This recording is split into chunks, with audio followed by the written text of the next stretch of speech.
23. She left her body and hovered above me. I saw no shadow. I looked around, searched every building and home that I found. I saw no shadow, but felt a glow.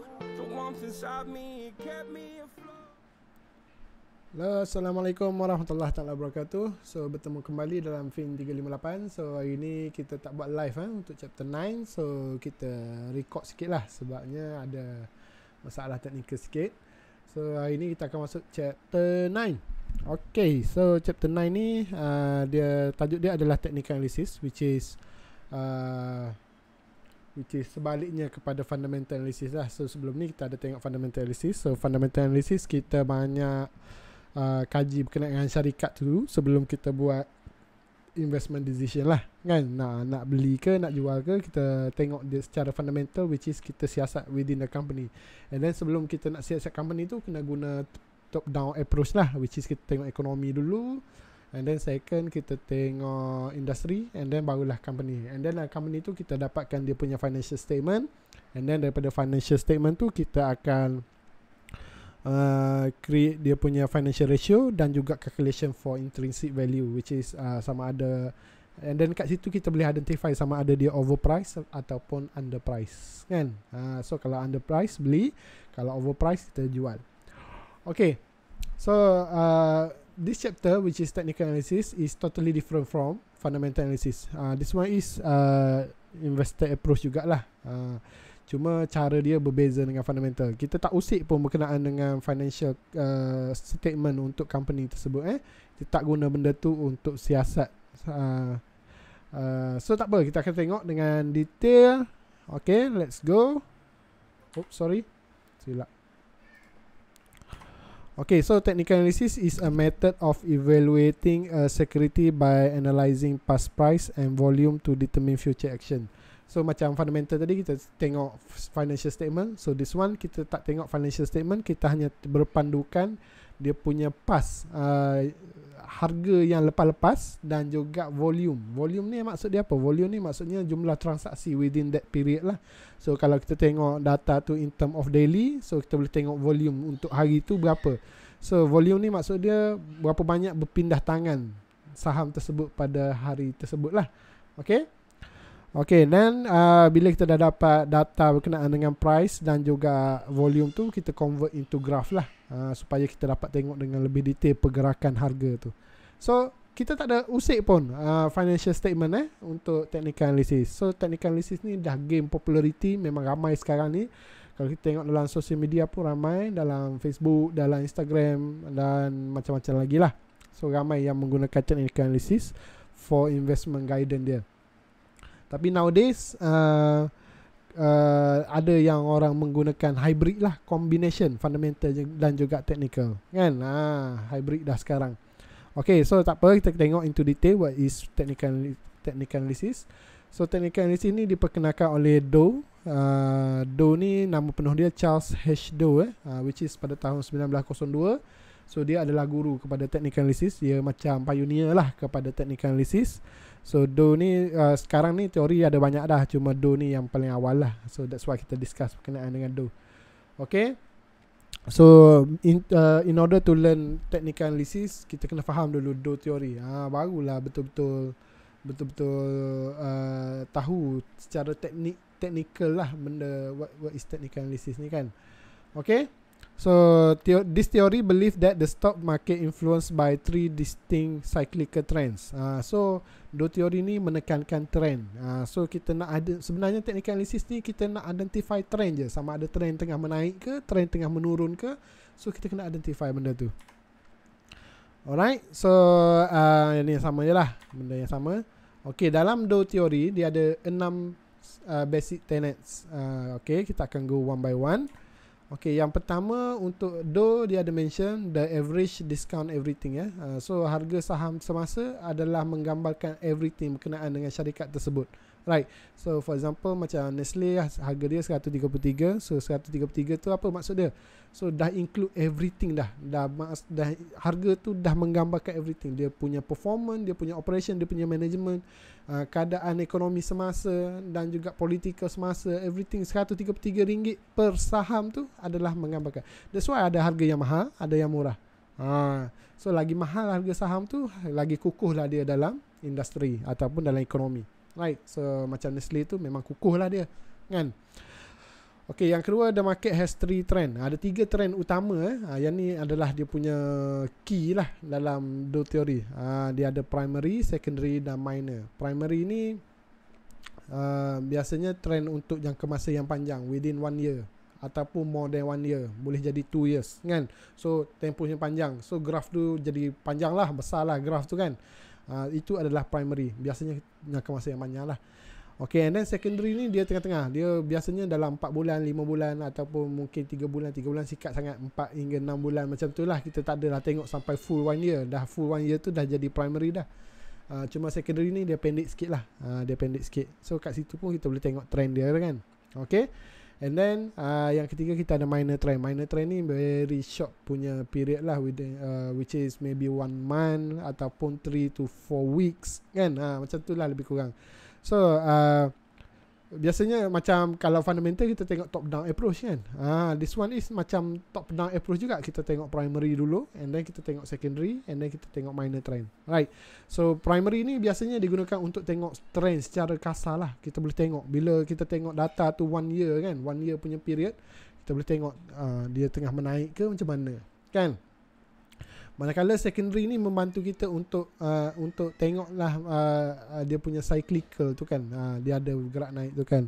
And then biasanya secondary ni digunakan untuk confirm trend yang primary tu. Okay. And then minor trend ni membantu kita untuk timing lah, masa mana kita nak beli dan masa mana kita nak jual. Perfect timing kita gunakan minor trend lah. Okay. Okay, dah discuss yang ni. Okay, and then dalam major trend tadi, yang primary trend tadi, kan? Dia ada 3 fasa dalam tu. Dalam ada 3 fasa. Fasa yang pertama, pengenalan kepada trend tu lah. Pengenalan kepada trend. Kalau trend tengah menaik, kan? Pengenalan tu. Time tu orang mungkin ada yang realize trend tu dah berubah. So mungkin orang tak baru nak start accumulate lah. Baru nak start accumulate, kan? And then second phase, dah ada follower yang mula participate dalam pembelian tu lah. Kalau trend tu tengah menaik, kan? Trend tu dah start menaik. And then third phase, semua orang dah tahu lah. Semua orang dah tahu sebab benda tu dah dinyatakan dalam social media, dalam paper, dalam surat khabar, dalam news, kan? Dan macam-macam lagi lah. So fasa yang ketiga ni dah ramai orang start membeli lah. Kalau tengok volume paling banyak pun mungkin masa fasa yang ketiga ni lah. Okay. Next, yang keempat adalah the average must confirm each other. Though believe that the bull and bear market signal could take place only if both averages give the same signal. So yang ni macam mana?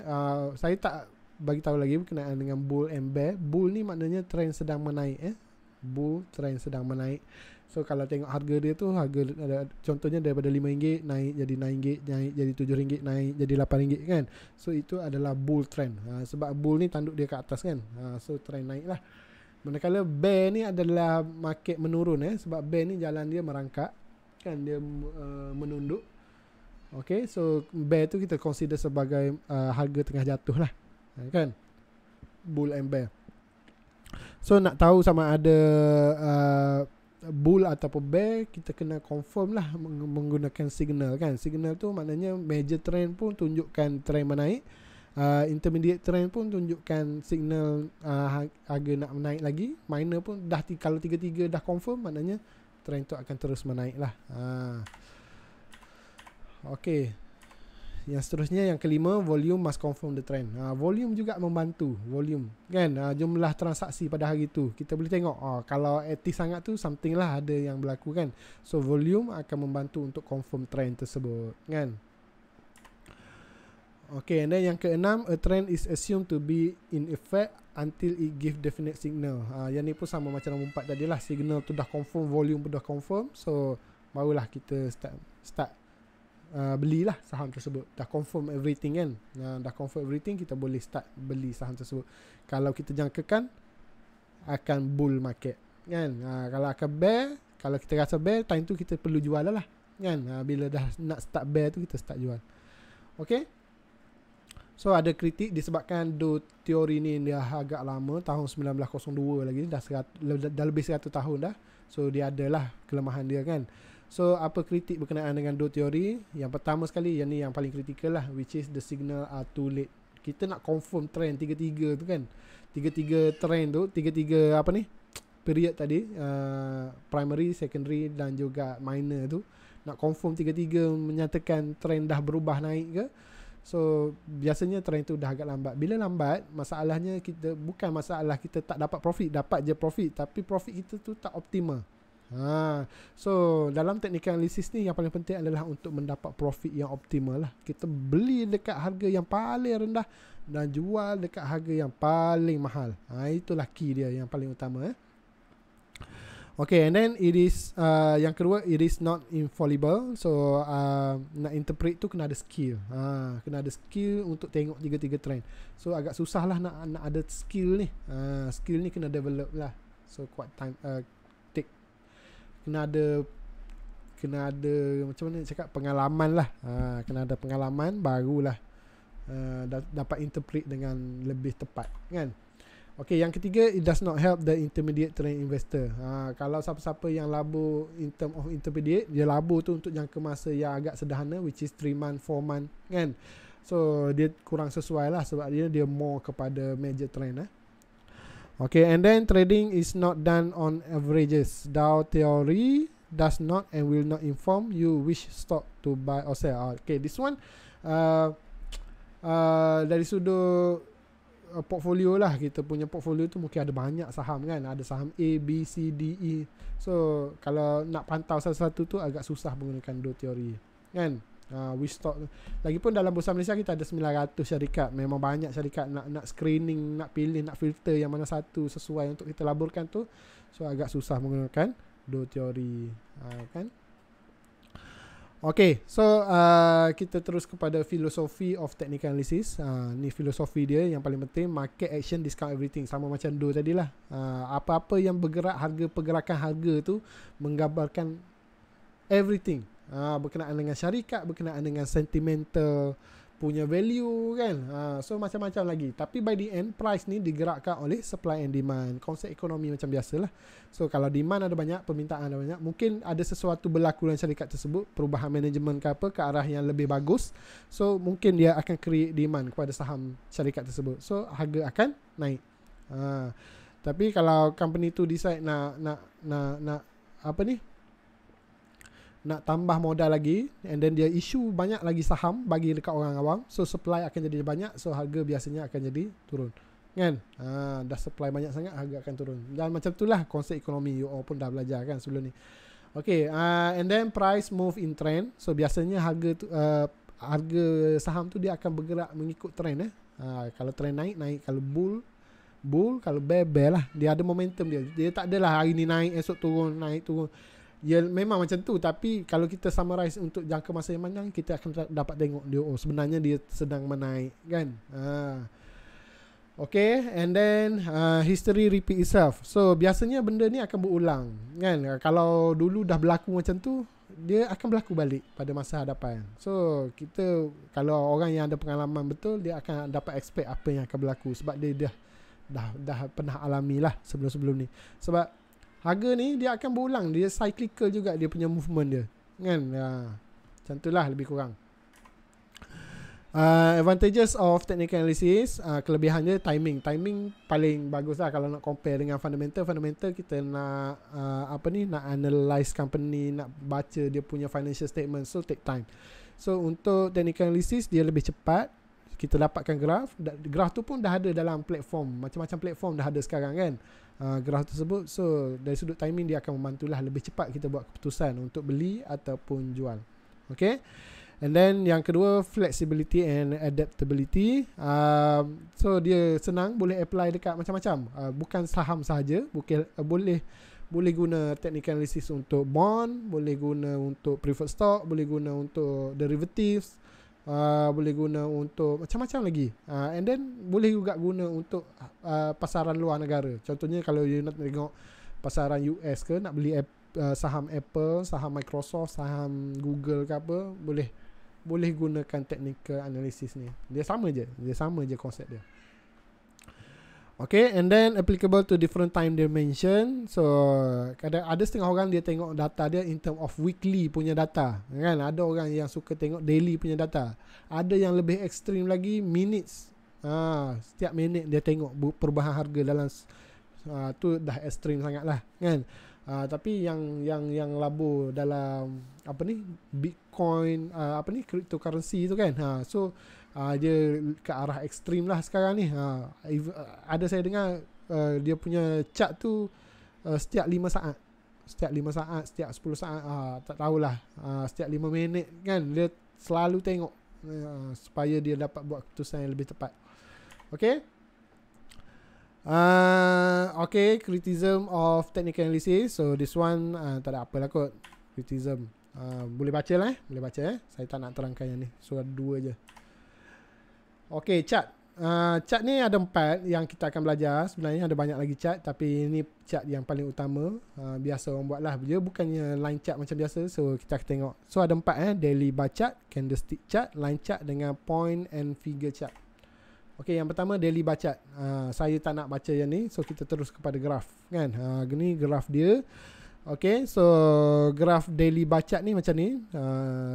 Agak popular juga, ramai yang tengok. Tapi biasanya orang yang paling popular sekarang adalah candlestick bar chart lah. Okay, so this one dia graf dia macam ni. Agak pelik sikit. Biasanya lain je graf, tapi ni pelik juga kan. Okay, so graf dia kalau kita tengok yang paling akhir lah, yang terakhir sekali, dia ada dia ada macam batang kat tengah, and then dia ada tangan belah kiri satu, tangan belah kanan satu, kan? Okay, so tangan yang belah kiri menggambarkan harga buka pada pukul 9 pagi lah. Sebabnya biasanya dia saham ni diniagakan waktu bekerja saja, 9 pagi hingga 5 petang, kan? Okay, so tangan yang belah kiri tu adalah untuk pembukaan, harga buka pada pukul 9 pagi, and then tangan yang belah kanan tu adalah harga tutup pada pukul 5 petang. Alright? Dan yang batang tengah ni, yang dia punya tiang dia tu, okay, dia punya tiang dia tu adalah pergerakan harga pada hari tersebut lah. Mungkin waktu sepanjang 9 hingga 5 petang tu ada harga naik, harga turun, tapi by the end pada pukul 5 tu tutup dengan harga berapa, kan? Okay, so dia senang je. Dia ada satu yang merah, satu yang hitam, kan? Satu yang merah, satu yang hitam. Yang hitam ni senang je maksud dia. Yang hitam ni buka pada pukul 9 pagi rendah, tutup pada pukul 5 petang tinggi. Contohnya buka dengan harga berapa ni? RM77. Tutup petang tu pada pukul 5 dengan harga RM85, kan? So dia akan jadi hitam. Bila tutup lebih tinggi daripada buka, dia akan jadi hitam. Dan sebaliknya, kalau tutup lebih rendah daripada buka, dia akan jadi color merah. Dia punya tiang tu. Okay, so for example, kita ambil yang this one lah, sebab yang ni obvious sangat, kan? Okay, buka pagi tu dengan harga RM123 lah kot, RM123, and then tutup petang dengan harga RM115. Okay, so dia akan jadi color merah, sebabnya tutup petang tu lebih rendah daripada buka pagi tadi, harga buka pagi tadi. So dia ada hitam dan merah lah. Itu. So kalau kita tengok dari sudut graf ni, kita boleh tengok dia ada trend sedang menaik lah, kan? Trend yang sedang menaik. So nak beli ke nak jual ni, kalau kita berada kat sini, rasanya dah tak sesuai untuk belilah. Sebabnya sepatutnya kita beli dekat sini ataupun lagi rendah dekat sini, kan? Okay, so this is daily bar chart. Okay, next is candlestick chart. Yang ni yang paling popular. Yang paling popular sekarang yang ni lah. So dia data yang sama dengan graf yang daily bar chart tadi, cuma yang ni dalam bentuk yang lain lah. So candlestick, nama dia pun dah candle. Candle ni maksud dia lilin. Lilin, dia ada badan dia, body, and then dia ada macam sumbu dia lah, belah atas satu, belah bawah satu, kan? Okay, so interpretation dia pun sama, lebih kurang sama macam daily bar chart, cuma yang ni lebih intuitif sikit lah, lebih jelas sikit nampak. So ada lilin putih dan ada lilin merah. Lilin merah tu maksud dia tutup lebih rendah daripada buka, and then kalau lilin putih ni maknanya buka tutup lebih tinggi daripada buka, kan? Senang je. And then dia ada sumbu dia tu pergerakan pada hari gitu lah. Dalam sepanjang 9 hingga 5 petang tu mungkin ada harga yang naik, ada turun. So by the end kalau kita tengok yang putih maksud dia harga naik, yang merah maknanya harga turun pada hari tersebut, kan? Okay, so sama macam interpretation tadi lah, sama je. Okay, so trend pun sedang menaik ni sebab graf yang sama je. Okay, next is line chart. Ni pun graf yang sama, cuma dia tukar jadi line chart. Biasanya line chart ni kita create based on closing price lah. Pada pukul 5 petang tu kita ambil data yang tu je, data tutup je. So dia ada merah dan hitam juga, sama. So this one lebih menunjukkan trend lah berbanding dengan candlestick. Sebab candlestick dengan daily bacak tu dia ada body dia tadi kan. So kacau. Kejap, minum air sekejap.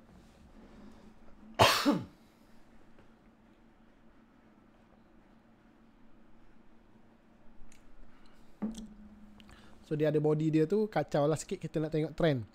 So this one trend nampak dengan lebih jelas lah, trend sedang menaik, kan.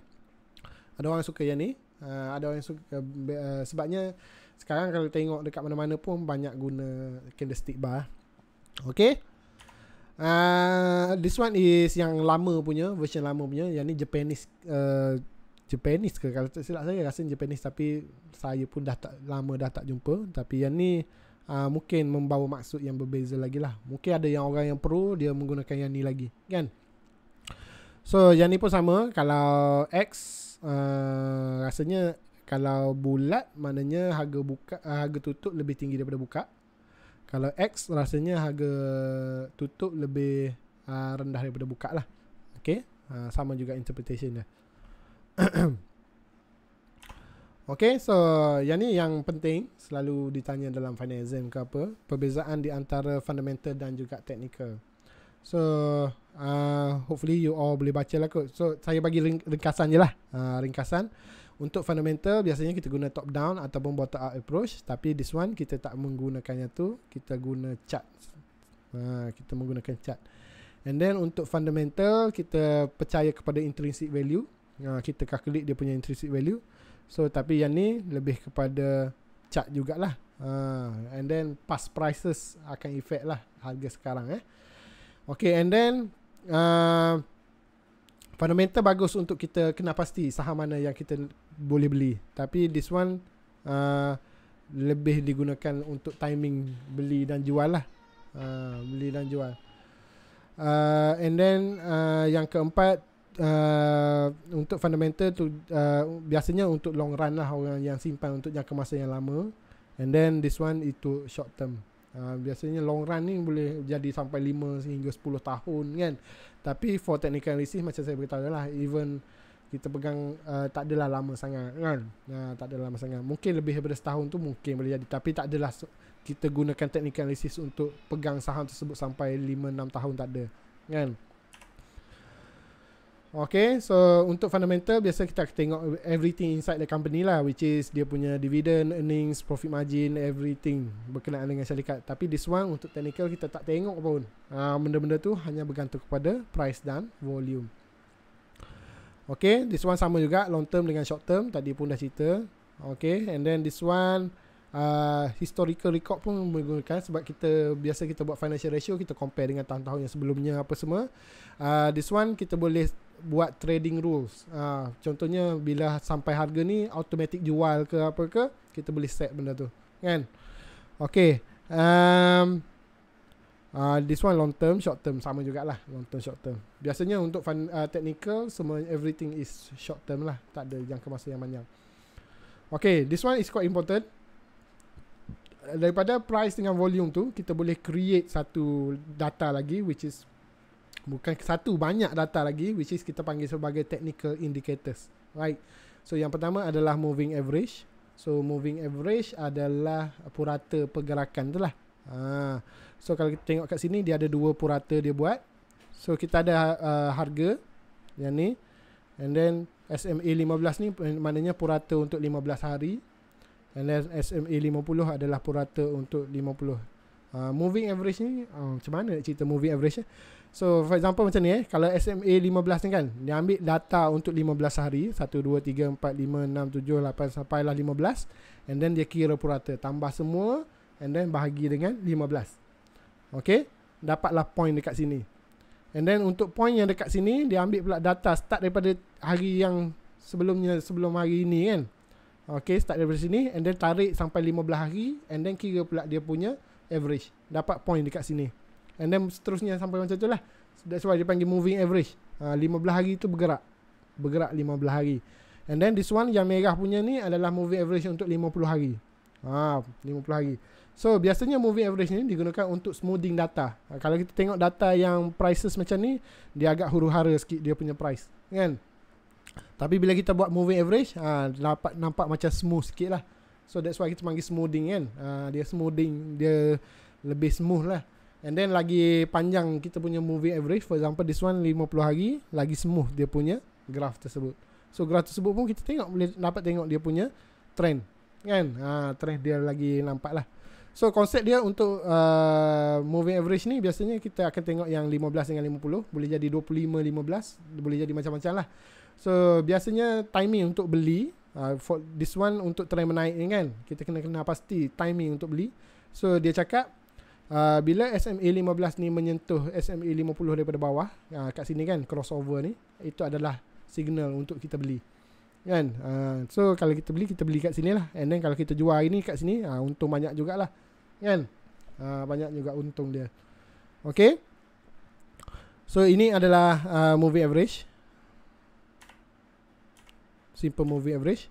And then yang kedua adalah MACD. MACD ni calculation dia, dia bukan SMA kan, dia EMA. E ni exponential, exponential moving average. Saya tak nak cerita sebab dia agak technical lah macam mana nak kira.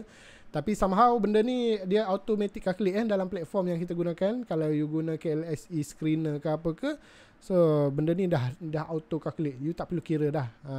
Sama juga macam SMA tadi, kita tak perlu kira, dia auto calculate kan, auto calculate untuk kita. So moving average, convergence, divergence ni biasanya digunakan untuk tengok momentum. Momentum ni kita nak tengok trend tu kekal sampai bila. Tu maksud momentum Contohnya kalau bull market kan, trend tu momentum dia sampai bila? Sampai bila dia punya momentum menaik tu. Okay, so MACD menentukan. Okay, so MACD ni dia tak usik graf yang asal, cuma dia akan keluar satu graf yang baru dekat bawah daripada graf yang asal. Ni sebenarnya candlestick ni tak nampak kan. Okay, so dia akan keluar dua line, satu line putus-putus, satu line solid kan.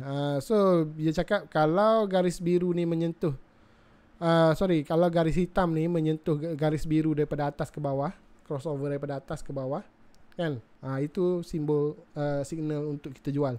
And then manakala kalau hitam menyentuh biru daripada bawah kat sini kan, itu signal untuk beli. So kita beli sini, jual sini. Beli yang ni tak jadi, belum confirm. Kalau kita jual kat sini pun untung juga, tapi untung tak optimal lah kan. So kat sini yang paling yang sesuai, sini beli and then sini jual. So banyaklah untung kat sini berbanding dengan yang ni tadi kan. Yang ni tadi tak banyak untung, this one is more profit lah. So that's why dia membantu untuk kita timing jugalah untuk beli dan jual. Okay, so ini MACD. Okay, next is RSI. RSI dia cakap berkenaan dengan internal strength. Strength ni dia maknanya kekuatan trend tersebut lah. Kita nak tengok kekuatan dia bertahan lama mana kan. Okay, so saya tak nak tengok tunjuk calculation dia, memang agak rumit. Cuma dia pun sama macam MACD. Cuma graf dia agak lain sikit lah. Dia ada peratusannya sebenarnya kat sini kan. So 20, 30, 40 sampai 100 sebenarnya. Tapi dia key kita yang paling utama adalah 30 dengan 70. Right. So bila garisan menyentuh 30 biasanya adalah signal untuk kita beli, and then bila menyentuh 70 signal untuk kita jual. So kalau sini menyentuh kat sini, maknanya kat sini kita beli, and then kat sini yang menyentuh, kat sini kita start jual. Right. So beli kat sini, jual kat sini, untung banyak lah. Banyak untung dia kan. And then this one kita beli kat sini, menyentuh ni kan, menyentuh. Okay, kita beli, and then setuh balik ke atas ni, kita jual. Alright, momentum dia dah hilang. So dia akan bear pula lah kan, dia akan turun balik. Okay, and then ROC saya tak familiar sangat, tak ingat lah macam mana ROC ya. Dividing the price change over the specified period by the closing price at the start of the period. The result percentage of the security price has changed over the. Okay. So this one is sama juga, dia macam MACD dengan RSI juga. So kita tengok dia graf dia ikut lah, dia ikut sekali dengan graf yang candlestick ni kan. So maknanya kalau point yang paling bawah ni beli, point yang paling atas ni jual. ROC ni tak biasa pula guna kan. Okay, and then stochastic pun sama dengan MACD dengan tu. Cuma untuk stochastic ni dia kita boleh tengok dia sebenarnya ROC pula stochastic ni dia dikira based on volume. Dia dikira melalui volume. So kita boleh tengok dia sama ada dia overbought terlebih beli ataupun oversold terlebih jual. Right. So bila garis melebihi 80 ni dia dah jadi overbought dah. Terlalu ramai orang beli kan, permintaan beli tu kan.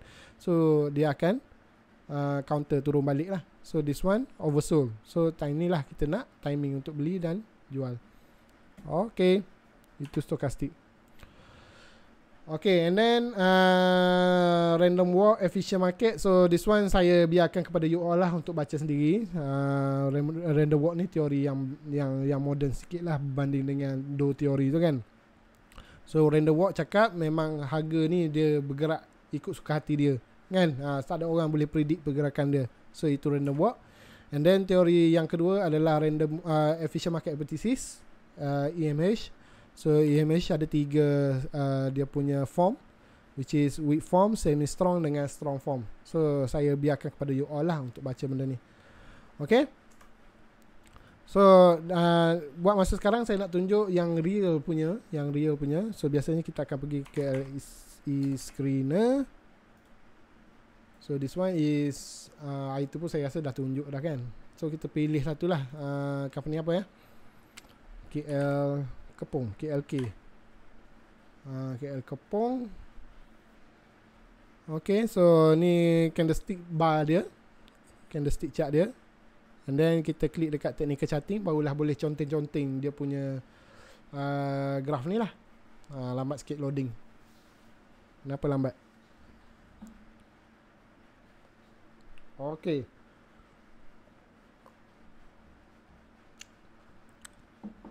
Biasanya dia preload dengan 1 year punya data lah. So kalau kita tengok Disember sini sampai Disember tahun lepas kan. So dia kalau kita nak zoom, just scroll you punya mouse. Boleh zoom dekat-dekat kan. Okay, so this one is kita panggil minor trend lah kan. Ni minor trend. This one is minor trend. Okay, this one is intermediate lah. This one. Kalau tengok minor, sorry. This one is minor kan. Minor kita nampak sini ada trend menaik. Tapi kalau kita tengok intermediate, sebenarnya trend dia menurun kan.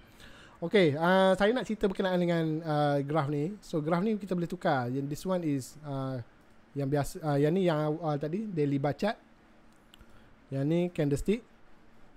Yang ni hollow yang ada maksud dia jugalah. Okay, and then apa lagi? Line chart. This one is line chart dan boleh berubah lah, tak ada masalah kan. Tapi biasanya kita guna candle lah. Hijau maknanya closing lebih tinggi daripada opening, and then merah maknanya closing lebih rendah daripada opening. Okay. Okay, so berkenaan dengan indikator pula, tadi ada cerita berkenaan RSI, MACD, SMA kan. So kat sini kita boleh klik indikator. Kita boleh pilih lah. So for example SMA, simple moving average. Mana SMA? Tak ada SMA ke? Kejap kita cari SMA moving average. Bukan.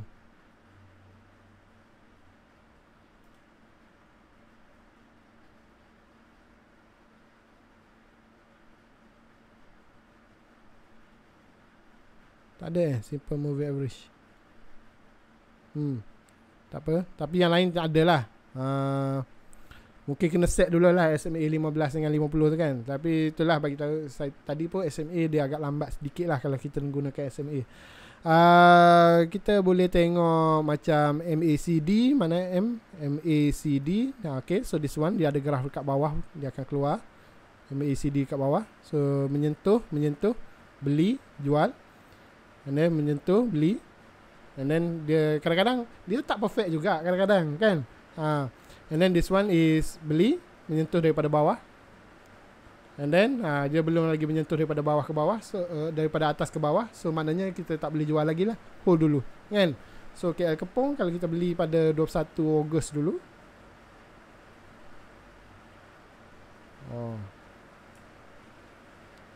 Ini yang lama Ogos, kita patut tengok yang latest kan.